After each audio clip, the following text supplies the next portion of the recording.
Hello, everyone. I'm your host, Chris Garris, and welcome to the Transporter Room. Today, we have a very special guest joining us, Commodore Trevor. Trevor is one of the hosts of the popular YouTube channel SalonTrek. So let's beam Trevor in. Hello. Hey, Hey, how are you? I'm doing pretty good. How's your day been, sir? So far, so good. Thanks for having me.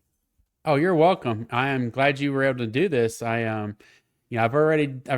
Interviewed Stan, and I was like, we gotta get the other one, and so get the other host, and because then that way we can, maybe we can spot check his answers. Oh, is this like a deposition where you're going to check my answers again? Nah, no, no depositions here. No lawyer. I'm in IT. I'm not in law. Oh my No, god. I'm thrilled, and he had a great time, so I appreciate Good. the invite. Well, good. Well, thank you. Yeah. So I don't honestly, I don't really know other than the salon track, is that your day job or do you have another day job? I do have a day job that keeps me quite busy, and enjoy it very much. But I've been in the same field for 20 some odd years now.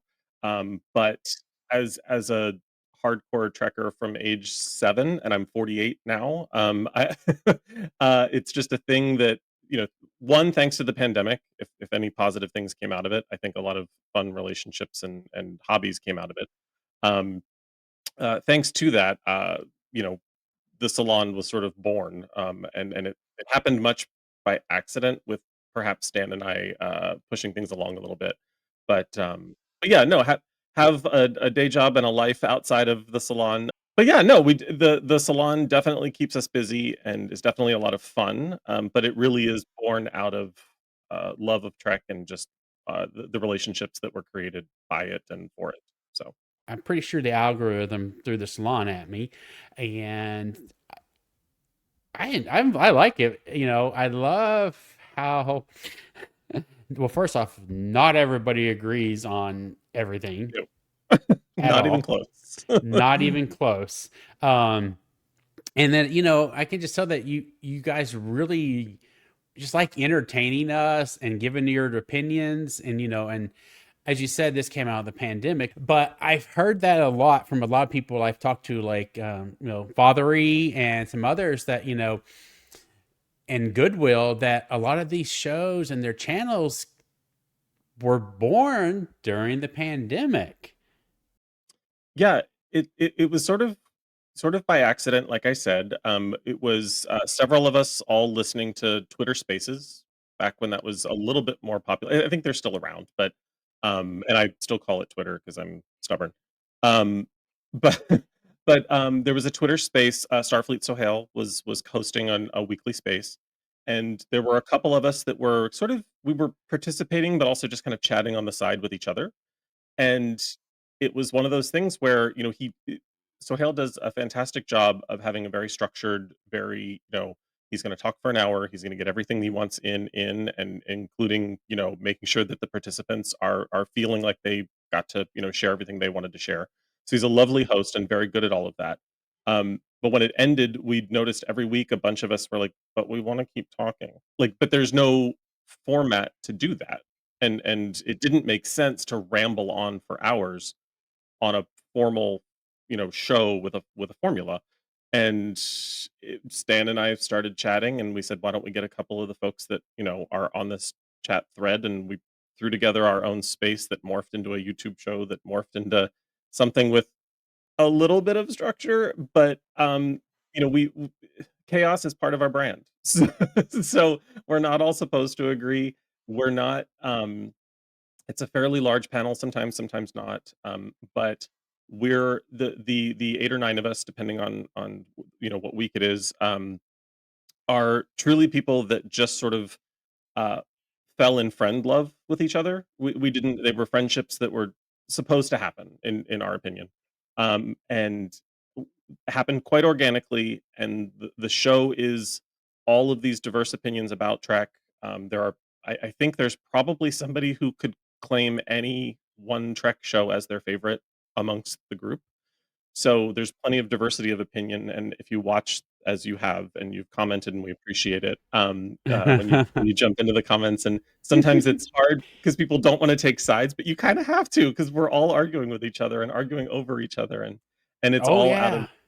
it's all friendship and it's all love. And what's great is that it's kind of a thing that a lot of us had in our childhood or in high school, where we had like a group that watched whatever show was on at the time, because we're age diverse as well, so it depends on what was airing at that particular moment in time.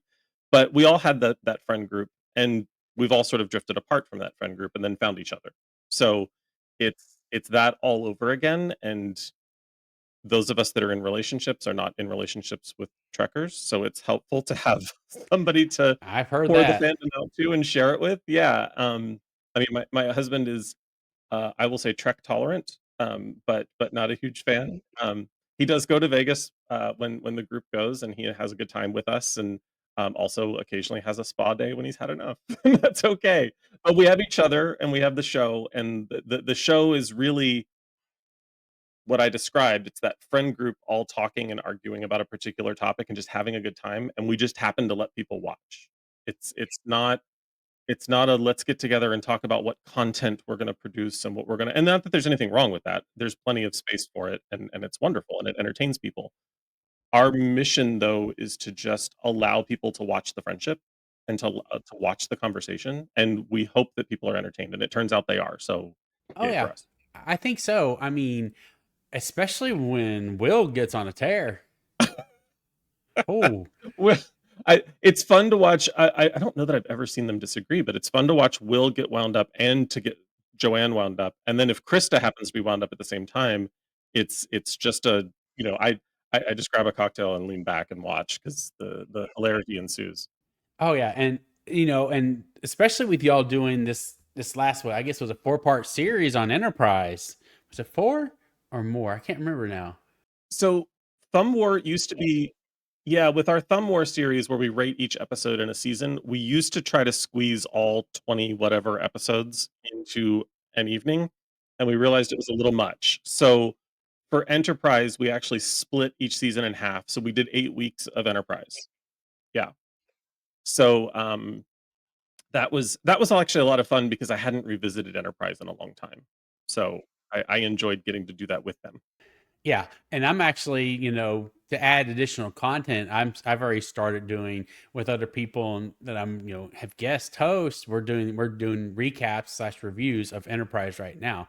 I've done, I think I have 8 recorded. One we released Broken Bow Sunday, last Sunday, and it's something that so I just did a review with Rachel from tex-trek, and what was interesting, because it doesn't really matter, as I was trying to think, I want to give a spoiler, but that's fine. As we were watching, the last episode we just did record it, you know, it just blows my mind. We were doing Terra Nova, and I guess after watching y'all shows and everything, and even doing some of the the episodes I do on the Seventh Rule, well, I'm a, when we combat different series. I was watching Terra Nova, and I was like, okay, I still think it's a good episode, but we got into a section, and as we were talking about it, I started realizing, like, wait a second, this doesn't make any sense. And it was when T'Pol and them are talking about, well, why didn't you have the Vulcans? And y'all may have even brought this up, but why didn't you ask the Vulcans for one to go out there? Well, obviously, humans are hard headed, um, but it just, as we were discussing, I started thinking, like, wait a second, this just doesn't make sense. You're telling me why didn't Earth, when they lost contact with that colony, actually do something about it, or the family members that would have probably still been on Earth. So it just was so funny. Literally, as we were doing the recording, I just started thinking, well, this is just a bunch of BS. Like, if that was my family, I'd be knocking, someone's door, like, what the hell?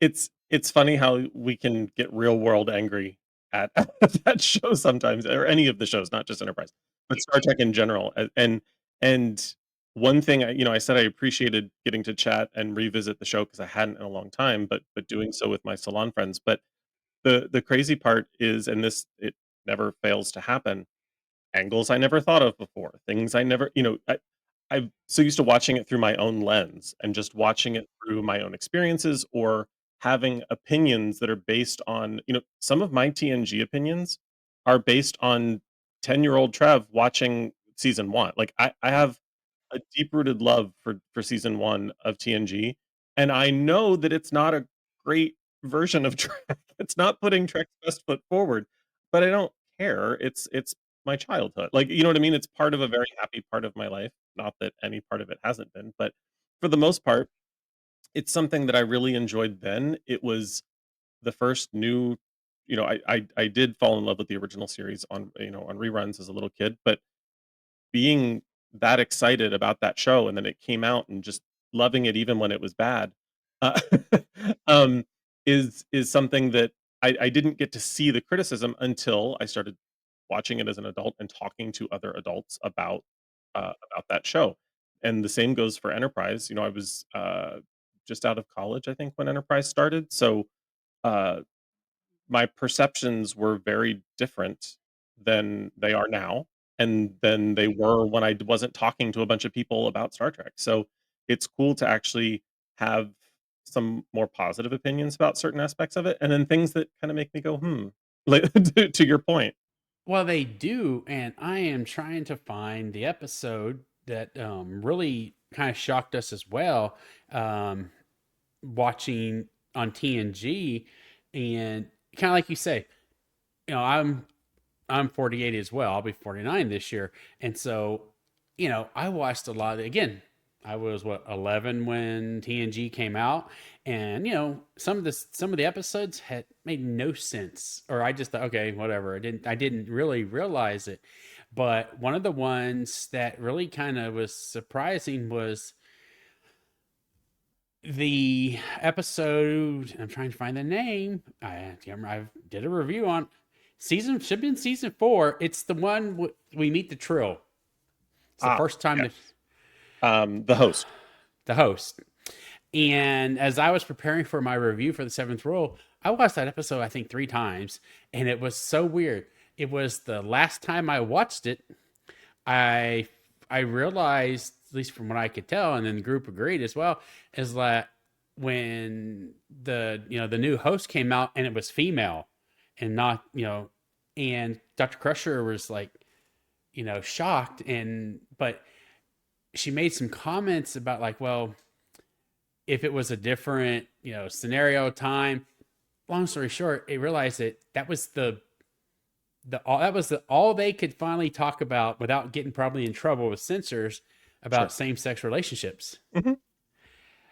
Yeah, It took and watching it numerous times, and finally just it clicked.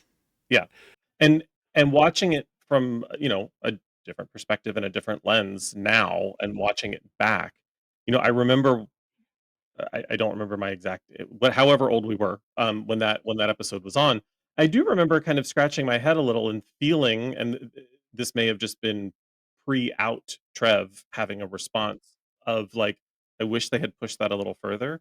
And then now, as, looking far back at that closet that I blew out of at some point, and looking at that episode from my perspective now, the amount of almost insult, and maybe not even almost, that some of what was said in that episode and kind of how that lands now, is one of those not only indicative of what we're talking about in terms of Trek evolving even when it's sitting still, um, but it it's weird to have disappointment in something that you're so fond of, but also how kind of cool that Trek is multidimensional enough to do that for us because so many things have disappointing facets to them, even when they're things that we've looked up to, people we've looked up to. You know, it's one of the things I love about maybe different podcasts for a different time, but Battlestar Galactica. So many characters that are heroes are flawed, and that's one of the beautiful things about that show. But with Trek, it's great that we can analyze it critically, and it's great that we can love it as much as we do. But it's also great that it has flaws, and that we can look back and that it's improved upon itself, not just in a creative sense, but also Gates being interviewed about that episode, speaking about it. She was critical of it at the time. She's been critical of it now in terms of her dialogue and what she was, saying about as Beverly Crusher.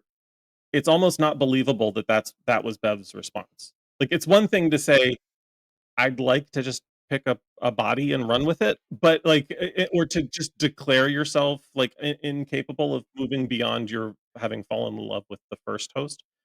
But the fact that she was able to then have those feelings with Riker means she wasn't tethered to the host's body. So it had to be about the host's gender presentation, and that was a problem for her is kind of not believable. So it's, uh, a wonderful, obviously, episode even in its flaws, because here we are talking about it 30 years Oh, yeah. later. Well, exactly. And another one that I just watched again, and as one of the other members made a comment about, and we've already discussed this, I think a little bit, how some Trek episodes get better sometimes with age, and or the message has become more relevant today than it was 33 years ago. And The Outcast is one of those, we felt, because it's talking, again, 33 years ago when it was written and produced, like you said, the whole transgender and all that stuff was not a discussion topic at all in any way, or very Yeah, minimal, I guess. And yeah, I have to remember, that's I fair. live in Texas, so that's a No, so that's a fair statement that the conversations weren't what they are now. I think that that conversation has changed, in many ways for the better and in some not so much. But it's interesting that upon first presentation, that was almost Trek's attempt to deal with same-sex relationships, and then it was almost, I have to assume by accident, a better allegory for trans individuals and the trans experience, but even then there are flaws in how it's presented. And I give Trek credit where credit is due. I think that episode was slightly ahead of its time. I think I agree with Jonathan Frakes' criticism of casting um, a cis female in the role of his love interest. He would have preferred that been played by a male actor.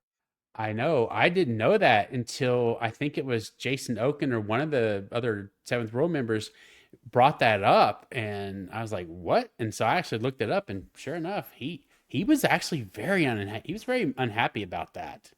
Yeah, I mean, how much I mean, and you just think about that aspect alone and how much more powerful that episode could have been for a lot of different, for many of the different stories that it was Yeah. accidentally telling, including the one that it was trying to tell on purpose. Yeah. Yeah, it's, and it also it sort of grazes past the notion of different types of harmful therapy, for folks that are not cishet and presenting as such. But it yeah, it has plenty of flaws, but it also it's unique for next gen. It's unfortunately not unique for a lot of the pushback that they got, and a lot of folks have waited a very long time to see themselves in Trek, myself included. And a lot of folks are still waiting. So hopefully it you know but Trek is not afraid to continue to evolve, and so I'm Especially glad that not it has. now Right. with all the new stuff. They're not afraid what's I mean just Discovery alone took a lot, as we both know, it took a lot of hate. It's like that's not Trek. And for me, what it was, and it was the Klingons initially. The rest of the stuff was fine, but I finally stopped and said, okay, I'm just gonna watch it. The first two seasons to catch up because I was like, okay, I want to know what is it all about, and it honestly was a good series. I enjoyed it, except for, there obviously, as you said, the flaws. Now, all of the flaws I have with it were the technical flaws. The sport drive and all this stuff, and uh, but all the stuff. I mean, Sonequa Martin Green. Oh my God. Oh, That's she's she is, the TNG cast always refer to themselves as lightning in a bottle in terms of their relationships and their love and fondness for each other. Sonequa Martin Green being in Star Trek is in and of itself lightning in a bottle. Now the cast is wonderful. They're all lovely people as far as we know. We've never heard any, there's no tell-all book waiting to be released.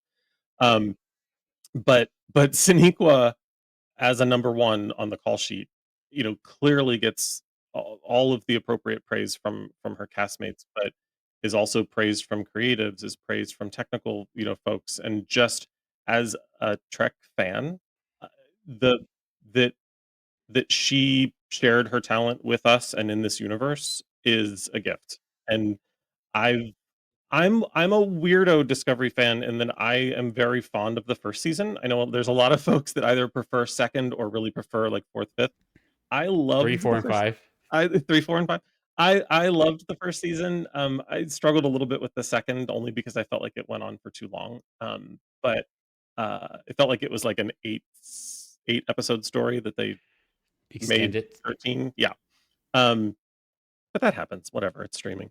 But Discovery as an experiment in Trek, the whole idea of we're going to do a, like and Enterprise, you know, it should get all of its just desserts in terms of trying to tell a season long story in season 3, but it didn't really work. And it wasn't it was a cohesive narrative thread Yeah. run through the season, but it wasn't a streaming serialized story like Discovery was. And one, I love that Trek is old enough now and seasoned enough to experiment with itself in terms of how are we going to do this and how are we going to tell these stories.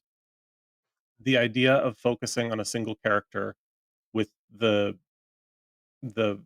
veracity that they did, I think is fantastic, and I don't think they could have asked for anyone better than Sonequa to carry that story.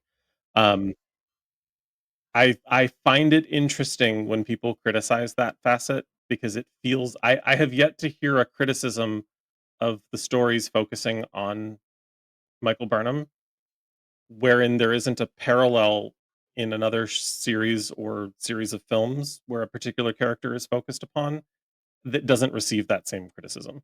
So I think it's a little bit obvious sometimes when folks are a little hypercritical. That said, it doesn't mean everybody that dislikes Discovery is wrong. It doesn't mean everybody that dislikes that version of storytelling is wrong. And I'm call me an optimist, and an annoying one at that, but I love that there's enough Star Trek for people to pick and choose some of it that they aren't fond of. Hmm. Because that wasn't the case when you and We I were were growing up. watching TNG Nope. season 1 in No. 1987. Like, we were like, "This is it." Like, it's that in the original series. That's all we got. Yeah. And I didn't even have I don't even, I was talking to somebody, I don't remember even having TOS. If it was on, it might have been, 11 o'clock midnight, and Yeah. I was already in bed, Yeah. It at that was time in my life. So, at the time by the time TNG rolled around, I don't think it was airing regularly for me either. I think I may have had a couple of the films on VHS, and I don't think I had any of the episodes. Those were on in reruns when I was little. Like when the first episode I ever saw, I was 6 or 7, probably 7 years old. And for a year or 2 was able to absorb them, and then we moved as a family, from the Maryland, DC area down to Florida. And in that move, I sort of lost my connection to Trek until TNG premiered. So yeah, and I didn't get to watch much of DS9 or any of that stuff either. Just again, the market where we're at just didn't have it all. And so again, TNG was kind of my episodes and series for a long time. And I was thinking about something we were talking about, the shows that people, will harper, will, just dig in on a character. and Janeway was one of them as well at the beginning. And I didn't know um, a story from Garrett that he told us about the absolute hate that Paramount got after the pilot aired. I was, it just, anyway, it just shocked me. It boggles the mind, doesn't it? That a show that seeks to explore diversity and to champion it would receive such criticism when they depict it from a casting perspective. It just seems antithetical to Trek. I still don't understand, and forgive me if this, ruffles any feathers in viewers, but I don't understand, like, right-wing Trek fans. I'm like, "What, do you just like spaceships?" Like, I don't understand what you're watching and enjoying. Like, what is it that's really, tickling your fancy there? Because it just its purpose is to exude, the benefits of a particular, openness and a particular hopefulness and a particular embracing of diversity and diverse thought and diverse representation, and to not appreciate that when it's presented through the casting of characters just doesn't make any sense. No, it doesn't. Because that was Gene's whole, premise is to have a future where we're all, they'd say it, we just all live together somewhat happily, I don't, Most of the time. yeah, that's why I'm not going to say all the time, but um, and again, yeah, it just shocked me when he said that because I would have not imagined, but anyway, that's just the way of the world, and people were not ready for it, which, yeah, it's a good series. I liked it.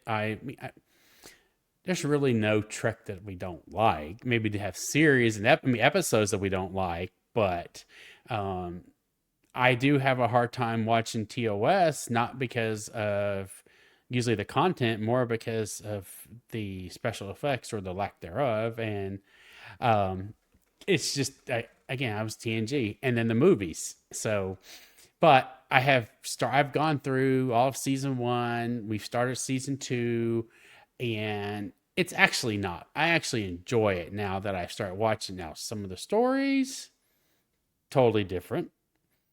They have not aged well, but they There are many that are, yes, but difficult. they still, it does show us that we have progressed to the fact that we're actually like, oh, that's not good. And now we realize it though. What some of the stuff, the themes they were doing, we're like, okay, now I understand. Yeah, that was they missed the mark a little, but again, 1966.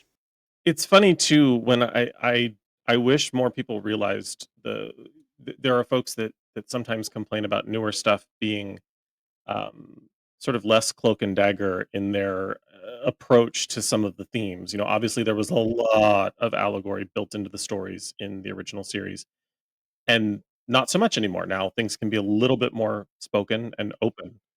And I wish folks that were critical of that realized why that was. That it was cloak and dagger because it had to be. They were dancing around censors and trying to make sure, well, no one will notice that we're saying racism is bad if we're talking about a green person versus, talking about actual people that exist on Earth that are being treated badly, and have been systemically. So we can say that now.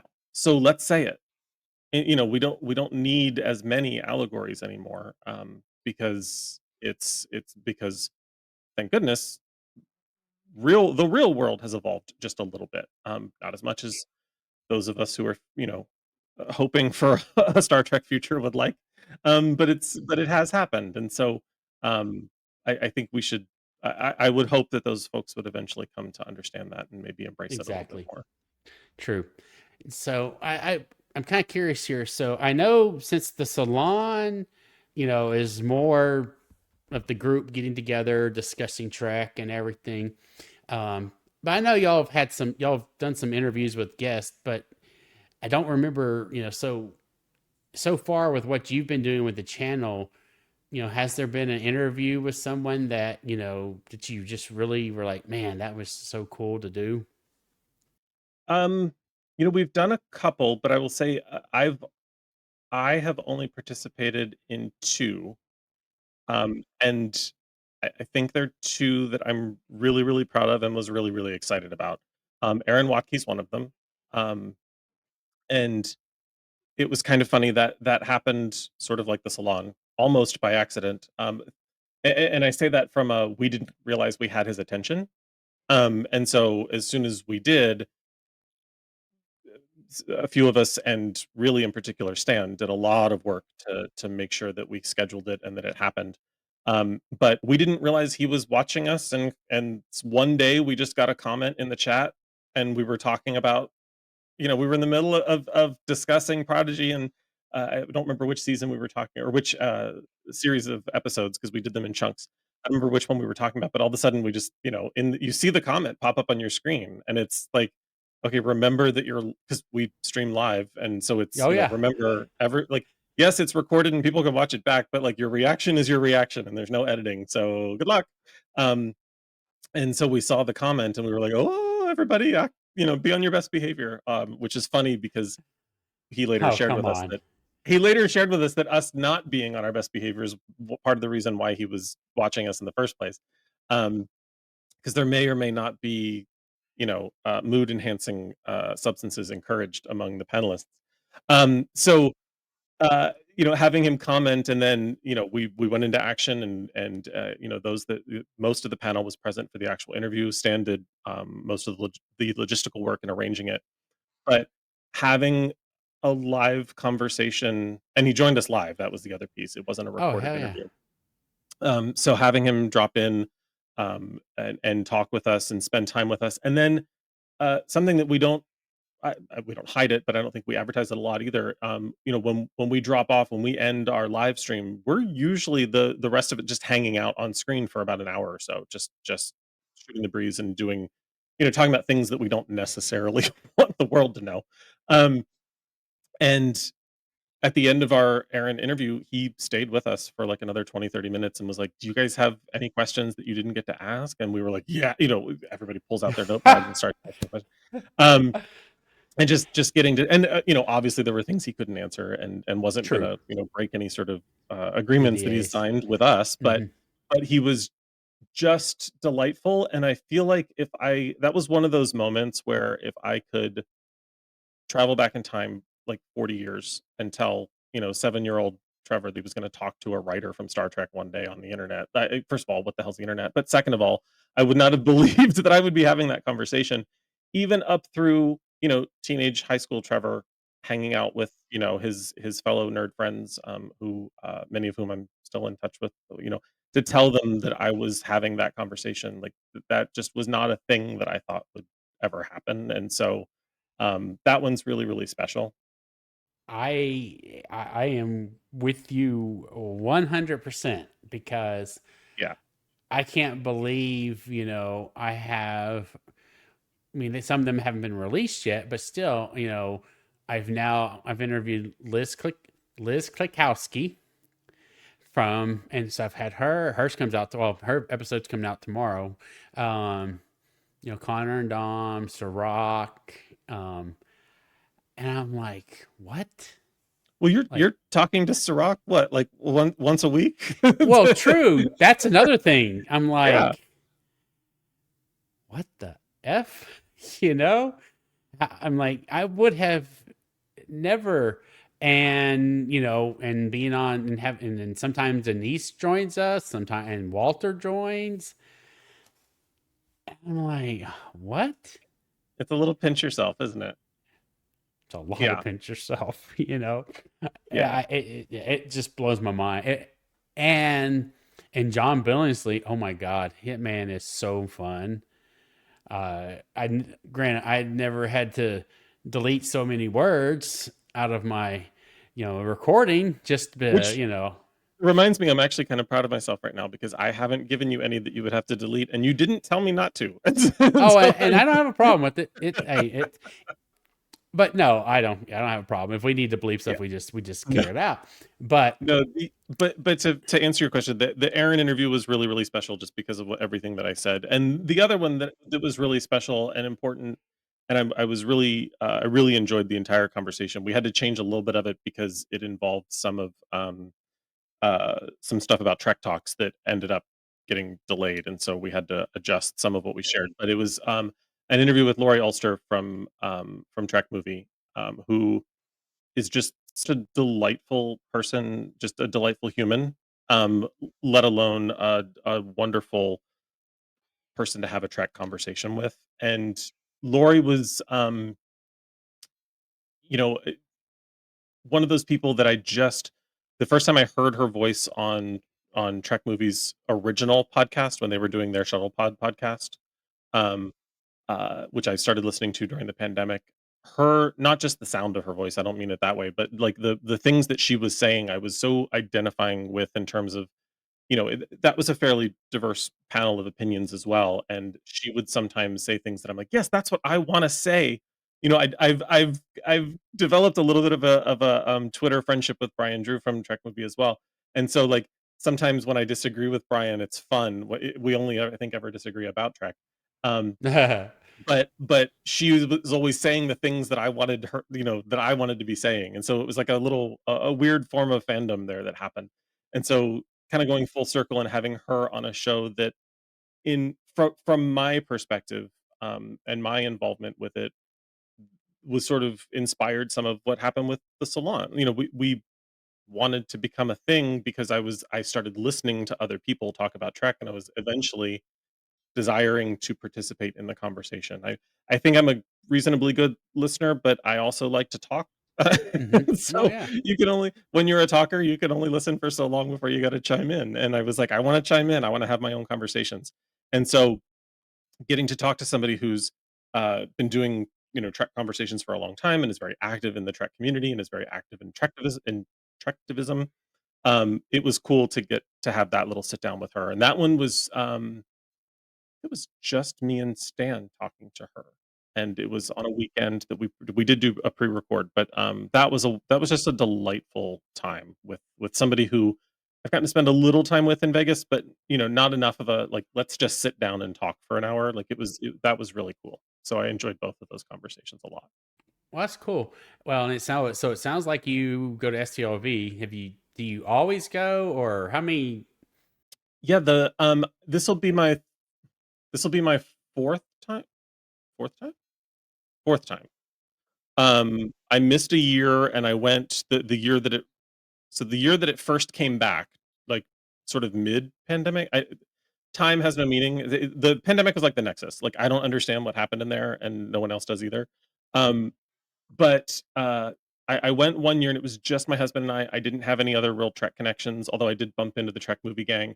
I got a nice face mask, from that had Trek movie on it. Very indicative of a very specific time period. Um and I only went for one day. That said, my biggest takeaway, and if the opportunity ever presents itself, please feel free to share. Um, one of the most, I don't know, I'm trying to think of the right adjective, but just one of the most generous conversations I've ever had with a Trek performer or any performer for that matter was with Sirach that year that my husband and I went. Went up to get his autograph. It was like a weird time of day, so the room wasn't super crowded, and he felt comfortable just kind of continuing to talk to us and gave of his time. And it was also around, don't remember exactly the time frame, but it was reasonably close to, Aaron Eisenberg's passing, and it was, coincidentally very close to, my best friend from high school passing, and so there was a weird little bit of a connection conversation about just losing people that, mean the world to you. So that was interesting, but not but just he was I can't describe it any other way. He was just incredibly generous, and it was a wonderful, delightful conversation, and ever since, I've told people, if you're remotely connected to Star Trek or and you're at a convention, go up to his table because it's I don't care how long the line is, he's worth your time. Get up there because he will give to you, what you expect and more, and it was a delightful conversation, and in all the years of convention going, it was one of the best. I can concur 100% everything you just said about him. He is the most down to earth. just level-headed, intelligent. Pick a word, individual, and he is as genuine as they come. Yeah. And I will say I gotta give credit to, doing the podcast, on the seventh rule. It's so cool to hear the perspective, not just we've all heard actors give perspectives on work that they were involved with, but now that you guys are going through TNG, hearing a Trek actor who wasn't necessarily a Trek fan, watching it and enjoying it and connecting with it and sharing and being critical and starting to do the things that we've all been doing this whole time is just delightful to hear. It's a lot of fun to listen to, for all of you, but for Sirach as well and his perspectives. Oh yeah, his perspective sometimes I'm Yeah. just like, wow, how did you come up with that? Mhm. It's just amazing. Yeah, no, he's a great person. And I'm gonna get to meet quite a few people that I'm on, chats with on a regular basis, which is something that I have learned between doing my own stuff, the seventh rule, all these different channels. Is like everybody's just so open and welcoming. It's kind of scary in some ways. You're like, is this possible? But everyone is just so nice. And when you meet someone, I mean, I met people even in Dallas. We've stayed in connection, in contact, and literally we just met at the convention, and we still talk.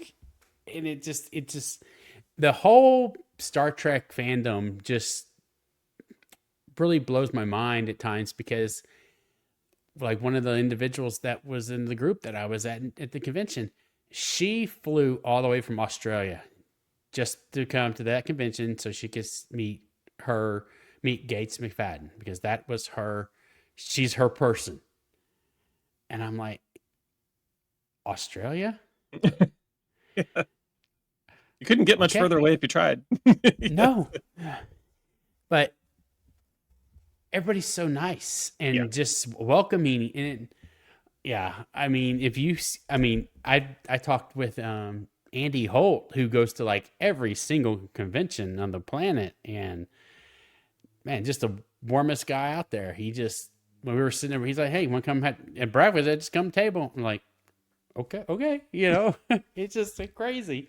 Very nice. Um, and so I'm just, I do need to, and we've been talking about Trek, but I've got to get some of the specific questions, obviously, that I'd like to ask is, Sure. you know, obviously, what first drew you into Star Trek? What was the catalyst? Yeah, I didn't necessarily have the question in advance, but kind of anticipated, and I wish I had a better answer, because it really is a I was 7 years old or so. I remember specifically which episode it was, which is kind of a weird memory to have, but it was the Enterprise incident. I remember because I was watching it, I was very drawn in. I would imagine as a 7-year-old, just anything with that many colors on it would be interesting. I mean, there's these, primary color suits, and there was a lot of interesting purple lighting going on that Romulan ship. So it was very colorful and sort of kid friendly. Um, but I remember there was a whole issue in that episode of like beaming between ships, and I would do this frequently if I didn't understand something on television. I just walked out of the room that I was in, went and found my mom, and I said, "I don't understand something." And I can't remember if she explained it or if my older brother explained it, but somebody gave me a Star Trek answer, which was just like they knew what Star Trek was, they knew what a transporter was. So they kind of explained it in a way that was like, "No, no, no, that's just how they get." And I'm like, "I don't understand. Does that little disc on the floor like fly from one part of, from one place to another?" Like I didn't fully comprehend. Um, and eventually just became more and more enamored with it and was completely hooked from just how fantastic it all was, from a kid's perspective. And I would imagine the thing that kept me engaged was the optimism and the positivity, I will say. Obviously, I didn't at that age fully comprehend all of the stories or all of what they were trying to express. Um, Particularly because by the time I was watching it, some of those things didn't need to be coded, like, they could just be discussed at that point, not as many as now, but a little bit more than in the '60s. Um, So yeah, I wish I had a better answer other than like it was colorful and attractive to a kid, and I didn't understand stuff, so I had questions. And as a fairly curious child, I was like, "Wait, explain more." But that was the initial draw, and then I just think the relationships, the sense of humor that was running through it, there was something fanciful and magical about it, and that I think had me hooked and has continued to hook me since. Oh yeah. I think that's it drew all of us into that in some way. In some, I mean, I always have a hard question trying to decide. I mean, what got me in was family and friends and all that, and cousins and all that got me to watching sci-fi, which led into Star Trek. Um, you know, and then I always have a hard time picking my favorite series. I may get in trouble because we just did a thumb wars on this, but Enterprise is still probably one of my more favorite series. Um, Followed by, actually, I'd have to say now it's really grown to DS9. Yeah, for me, I recently described this on BlueSky. I chimed in on something that Lori Elster was talking about on her thread, and I just or on her page, and I just commented that I've finally realized after 4 decades of fandom that my favorite show is seasonal. Depending on time of year, I bounce back and forth between DS9 and TNG. Um, my DS9 fondness is it was sort of the misfit kid of Trek at the time when it first aired. It certainly has a lot more fans than it did then. And I was drawn toward it for I think that and a bunch of other reasons. But I was more of a defender of it because it received so much flack and criticism at the time, and sort of dismissal from a lot of Trek fans. Um, so just depending on, the mood of the time that the question is asked, I bounce back and forth between TNG and DS9, but both are, um, far more rewatchable for me than anything else. Hmm. Yeah, I don't know what it is about. Well, I think one of my reasons for Enterprise, and just my reason, is the fact that and I know as we did the Thumb Wars, yeah, they stumbled bad in a lot of the stories, but what I liked about it was letting us see us take our first steps into deep space and trying not to screw up. And they didn't do the best job all the time, um, at all. But that's why. And then you just obviously go back to the other episodes and series. And I think and I like your answer about it being seasonal because it really kind of depends. Sometimes, like, okay, I'm just not in the mood for that, but I'll sit there and binge watch something else. And summer vacation as a kid, it was always TNG reruns every day at 4 o'clock. So like it reminds me of being a kid on summer vacation, and who doesn't want to remember that? Because that was a fantastic time. So, TNG makes me think of that, but when it starts to get colder out, I don't know, I wanna bundle up and watch DS9. It doesn't make any sense, but that's how it works. And I would be remiss to not mention that I love Lower Decks. I mean, it's where Salon gets its name, the DS9 episode where Mariner is invited to what she thinks is a party, but everyone keeps correcting her and telling her it's a salon. Um, and then she gets there, and it's just a bunch of craziness and chaos, which is exactly what we are. So we are the salon. We got to explain that to Tawny Newsome last year at STLV. Stan and I went up to her table and got her autograph and got to give her a salon candle, which is a unique giveaway for our followers. And yeah, and then she took a picture of it and sent and texted it to Mike McMahon, which was cool. Um, but I would be, I don't think you can love TNG and not love Lower Decks. Like those just they're so complementary of one another that it just makes They sense. are. So I didn't mean to give Well, you and 3 answers to your question, but those are my 3 oh no, answers. that's hey. Well, and I agree. I've always been iffy on animated series at times as an Sure, adult because I'm sure. like, I'm watching a cartoon. Mhm. Oh no, oh my God, Lower Decks and Prodigy, both of them, I'm just like, they're phenomenal. And I have no problems watching it. And then, after I started watching the Lower Decks, I'm like, okay, we need more or whatever, but you'd love to have that. And then, was it? to remember who I was talking. Oh, it was Joe. It was Joel Vallis, and we were talking about the crossover episode. Those old scientists was It's just brilliant. There's no other way to describe it. Yeah. yeah. I I kid you not. I probably replayed that episode once a day for quite a while because I couldn't get past all of the everything they just did, like the love for. I just loved how well first the comedy, the timing, they were just so hilarious, and the fanboying that they would do. I think that's the best part because it allows like we're laughing because we're laughing at ourselves. We're like, if I ended up on Pike's Enterprise, that's what I would be acting like right now. Like there's no I'm gonna play it cool, I'm a cool time traveler. Like, no, I would be running around touching everything, breaking things, telling people how much I admire them. Like I would completely screw up the timeline and I Yeah. own it. It's fine. It's fine. Oh, absolutely. I mean, yeah, that was such a and I loved all the homages they gave to like Enterprise. And I mean, I would have never expected, um, well, even Pike made a comment. He's like, even I'd be fanboying if I was on Archer ship, And when you had Ortegas and her were like sitting there, taking the flooring up and like, her did all this and Travis Mayweather, like the first pilot of the NX-01. I was just like, what? How did they? Yeah, that was the. I wish anyway. We could talk on that one forever, but it was such a great episode. Yeah, if it'd been VHS tape, I probably would. It would have broken because it would have gone bad by now. I would have So, done the same thing. yeah.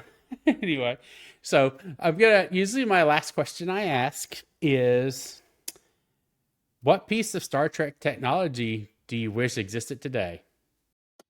Ooh, all of it. Um Gosh, it's so funny because I think I'm apprehensive only because there are so many things that would be convenient that I think humanity today would also abuse. So I immediately thought of transporters, and then I'm like, transporters would make a pretty gruesome weapon if you wanted to use them that way. Um, so I'm actually going to give an answer that I didn't think would be my response to this question, and it's uh, the the Enterprise's computer. Um, and maybe not maybe we delete how to build stuff, but just include history and how people got to where they are in the 24th century, and just let us be better from our own past mistakes. Like it's uh, like I said, the easy answer is transporters because I hate travel. I like getting to places. I like being at new places. I don't like the prospect of getting there and the process of getting there. Um, Clearly, no weapons because we'd screw that up real fast. Warp drive would be amazing, but also a weapon, so I'm scared about that too. Uh, so I will say the computer with all of that. That's my nerdy answer, but my fun answer might be also just some of the medical equipment. I think a tricorder could go a long way toward um, detecting illnesses that can't be detected now with modern technology. The idea, and this is sort of timely given the time that we're recording this with the recent is it the purple walk? I'm getting it Purple wrong. Stride. Purple The stride. Purple Thank you Stride. so much. Um, Pancreatic cancer is one of those things where it doesn't present usually until it's too late. Mm-hmm. How amazing would it be if we could prevent that from being a problem because we could detect it faster with the imaging of just a small handheld device? um, Mm-hmm. so yeah, I'll go with medical technology as my more fun answer, but I would like humanity to be better. Mm-hmm. Fast forward it by giving us some historical context through the ship's Yeah. computer. So there, I Well, still can't give you one answer. I'm always giving you more than one answer. Those are my two answers for that one I'm question. okay. Well, and I like your answer about the computer, honestly, because as someone who works in IT, it makes There you complete go. sense. I mean, the yeah, I agree with you. The computer would. just that capacity and the speed of it would be awesome to have. That's a good answer, actually. And it would be I've nice to never have thought about it. a little bit of the AI of Majel, like knowing when things should be like, Majel's voice telling you when that's not a good idea. That might Yeah, be a cool thing. We'll see. that would be really cool, actually. Yeah, I just love to have Major Bear's voice just telling me, good morning or, whatever. That's absolutely. like, Right. I You mean, you don't really want to have that for breakfast, do you? Like it would be nice yeah. to have that around. Well, I mean, let's just be honest. I mean, this is going to show my Star Trek nerd. Um, my Alexa wake word is not Alexa. It's Same. computer. Same. I I know. don't want to say it too loud. I'm surprised she didn't wake up because I said it, and she's right Yeah. behind me. Yeah. Yeah. Same here. Mhm. It's so funny every now and then I'll be watching something, Star Trek episode or something. They say the word and I hear it come out of the kitchen. I didn't understand that. Or I'm like, 'Cause I wasn't talking to you. I'm like, I felt like stop. uh, who? Oh, it's a Beverly in Remember Me moment. I wasn't talking to you. Yeah. It's, oh my God. Well, Trev, thank you for giving me your time tonight and this afternoon. Thank you. And it was so much fun talking to you. It was I just delightful. had such a blast. I appreciate, like I said, I'll talk Trek to anybody that wants to talk about it, but I really appreciate the invitation. I'm a fan of the Seventh Rule and hearing you on there, and appreciate you Mhm. always chiming in the comments during Salon. So it's a delight, and I appreciate the invitation. Well, praise. Thank you so much. Well, and I hope you have a good evening. Enjoy the rest of your night. Thanks, Thank you you, too. sir. Bye.